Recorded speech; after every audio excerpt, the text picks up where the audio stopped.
not about the destination, it's about the journey. And I mean, we all want to get somewhere, right? We all wake up in the morning with wanting something out of the day, unless, we stay in our beds and do nothing, and that's because we lack the vision to want anything in the first place.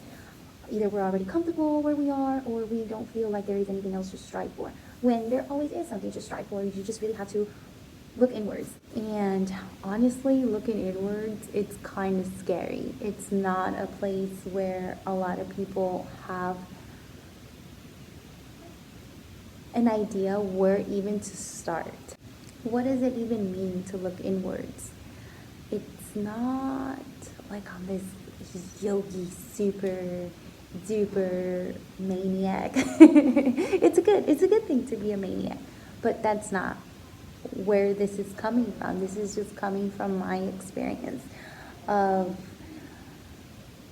trying to find my way through life, just like everybody else. You're 15 years old and you think you gotta figure it out, and then you're 25 years old and you're tearing things up and you are on your way to making it happen, and then something happens and yay, or something doesn't happen, and then you're 30 and then you're 40 and then you're 50, and then time goes on. So the topic about time, it's not about what time does to you maybe, but what you do with your time. No, I know where I'm going with this.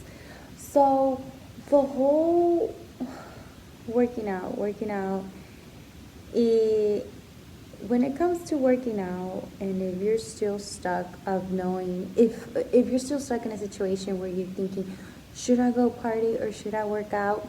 Work out. The party's always going to be there. Your body will show what choices you chose, 5-10 years from now. That party, yeah, it could be fun and you can tell stories or whatnot, but at the end of the day, you keep on building stories, party or no party. So it's definitely always the healthier choice is always the best choice.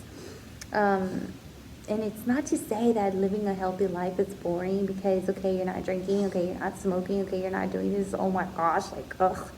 It's not even like that. It's like when you're actually healthy, there's things that you cut away from your health because you're working so hard towards something, you don't want to mess it up. I mean, I don't know. What do I know? But it's the truth. Okay, and then the topic about working too hard. I had a great, amazing coach say it to me. It's not about how hard you work, but about how smart you work. And that rubbed off forever. This was told 7 years ago, and I can still remember that, and I still remember that. And it just so happens the days that I don't remember that, I have a bad workout, or I have a bad session, or I get unbalanced. So find your quote, find what makes you grounded in whatever it is, the journey that you're on, and it makes it a lot smoother. It really does. So to that, I want to add, what happens when you lose track of time? What happens when you lose yourself into, oops, you slipped off your diet, or darn it, I got a beer, or oh, it's just one more puff. What happens then? You forgive yourself. And forgiveness, a lot of times, is so much easier to forgive another person than it is to forgive ourselves. But at the end of the day, that's a skill to learn. Okay, so we learn to tie our shoes, we learn to brush our teeth. Forgiving ourselves is probably not something that we're taught, but it's definitely something that it's never too late to learn. So we learn with forgiveness to ourselves to have better eating habits, better sleeping habits, to have small goals that lead to the bigger goal, to have an understanding of ourselves, to be more patient with another person. So all of these things transition to a better day, to a better workout, to a better and healthier lifestyle. And I'm not preaching it, homies. I'm really saying it. I'm really meaning it. This is coming from a place right now where I'm finding a forgiveness toward myself. So I feel like I've already established a genuine relationship with forgiveness with myself. So when I do happen to eat pizza or 10 tacos or something, I'm okay with it, you know. I shake it off. I don't beat myself up for it. I'm not gonna lie, sometimes I look at myself in the mirror, I'm like, damn, probably shouldn't, probably. And then I remember myself, center yourself, come back to yourself. Don't do that to yourself. And it's okay. It's okay to get that slice of pizza. It's okay to eat cookies. It's okay. As long as you don't make it an every single day thing. It's as long as you don't let one fall drag you to the end of the month, you know. So now I want to share a personal experience that I just had on Tuesday of this week, and that is the reason why I created this sequence that I'm sharing with you today. The experience that I had, I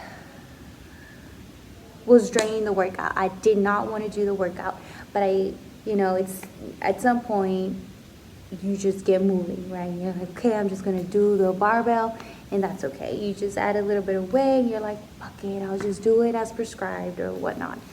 And you know what ends up happening when you're not really wanting to do what you set yourself to do? You're setting up yourself for failure. So there comes a moment where your brain triggers it's like, it's like a light bulb, okay? Those little things on the light bulb that happens. And if you're not there when you turn on the switch, those little sparks don't happen. So what I'm trying to say is that on Tuesday when I turned on the switch to work out, my sparks weren't triggering, and that caused me so shame to injure myself, hurt my I'm like even stuttering because I am not proud of this moment at all. But yeah, I was doing some deadlifts, and in my mind I was bored. I wasn't present. I was thinking about updating the website. I was thinking about the yoga class I had to teach. I was thinking about a bunch of other crap, and then I knew better. As a person that listens to their bodies often, you know when something is off, and you know when you pull out your knee sleeves because you need that extra tension, or you pull out your knee sleeves because you heard a pop and you still want to get things done.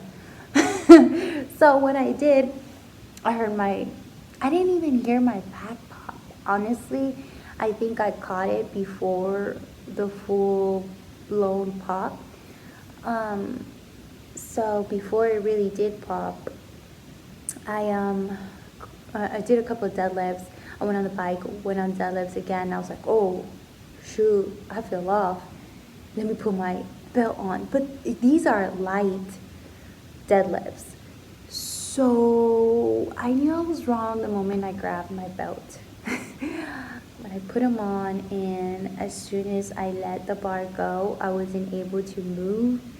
And I just like, oh my gosh, I did this long ago, 7 years ago, and I thought I learned my lesson.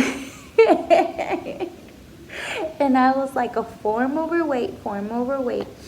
But now it's a different lesson. It's not just form overweight. It's being present over the speed of anything. Slow down. If you need to slow down to see where you are, then that's what you need to do. I can't believe this is happening. But yeah, it's a very because I haven't been able to work out.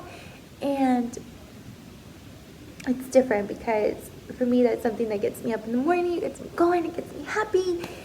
And I set up my goal, I meet my goal, I don't meet my goal, but I get things done around the house. I feel like I'm a better human. But thank God, for yoga. Because if it wasn't for yoga, I promise you, I would not be walking. I could not even come to terms or accepting the fact.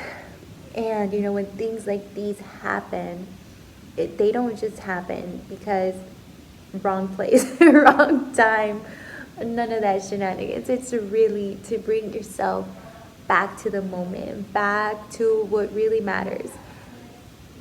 It's for the greater good.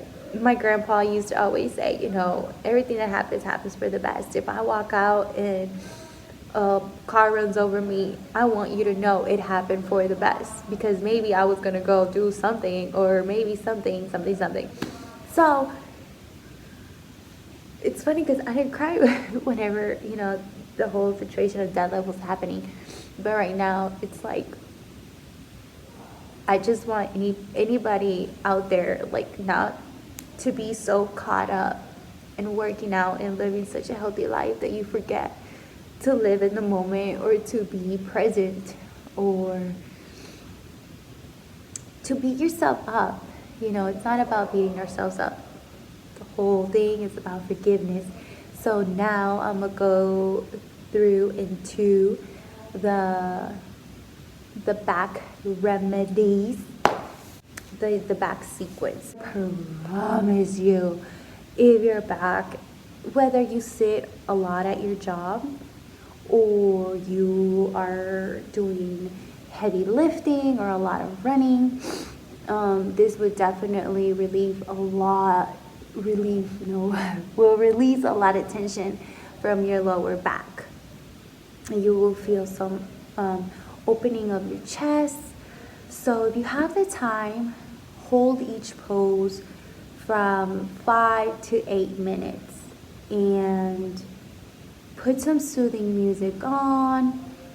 For the sake of the video, I'm actually only going to hold these poses for 3 minutes, if even that.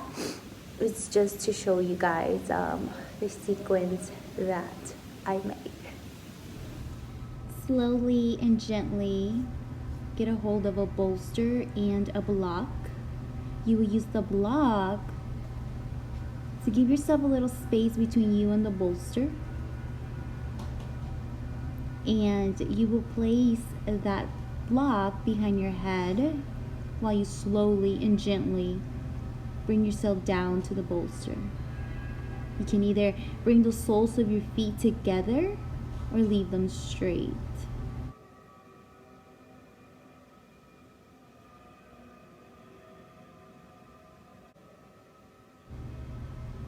Using your own breath to bring your hands above your head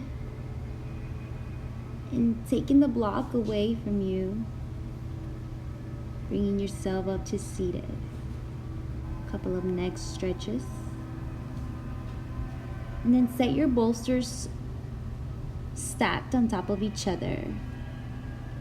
And that same block you would use to know how much space to keep for you to sit on, gently and slowly, with your breath bringing yourself down,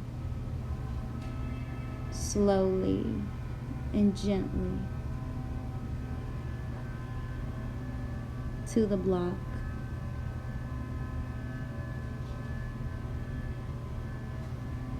One breath at a time, not rushing anything.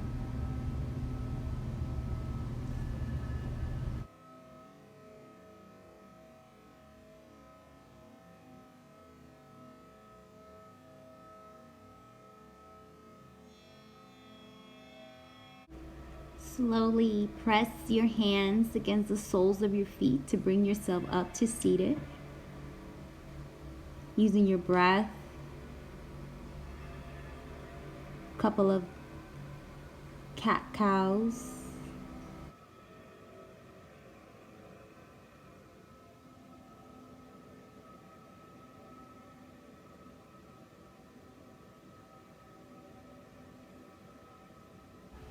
Bringing your hands with your breath to your mat, to your tabletop.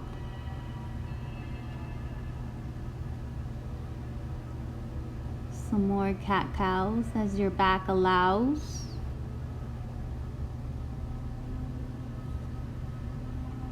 Gently moving the block and the top bolster, and bringing yourself to a child's pose. Maybe you'll find some relief by applying a block on your forehead. You can either put the block on top of the bolster or on